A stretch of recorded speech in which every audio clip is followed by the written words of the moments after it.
তোমার সামনের শত্রু কখনো তোমাকে আগে আঘাত করে না।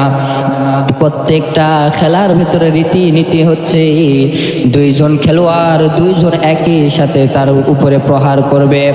যে জিতে যাবে সে জিতে গেল, আর যে ঠকে যাবে সে হেরে গেল। বিশ্ব নবী এবার যখন রেডি হয়ে দাঁড়িয়েছিলেন, রোকেনা এসে বিশ্ব নবীর সামনে ডাক দিয়ে বলে, মুহাম্মদ 1 2 3 বলার সঙ্গে সঙ্গে খেলা চালু হয়ে যাবে। রোকেনা এবার সমস্ত মানুষদের সামনে 1 2 3 যখন বলা শুরু করে দিল, রোকেনা 3 বলার সঙ্গে সঙ্গে বিশ্ব নবী এবার আঘাত করা শুরু করে দিল। রোকেনা বিশ্ব নবীর শরীরের ভেতরে যখন হাতটা লাগাইলেন, বিশ্ব নবী একটা রোকেনার হাত ধরে আছার মেরে জমিনে ফালাইলেন। রোকেনা জমিনের বুকে পড়ে গেল। বিশ্ব নবী রোকেনার বুকের উপরে উঠলেন। রোকেনার বুকের উপরে যখন বিশ্ব নবী উঠলেন,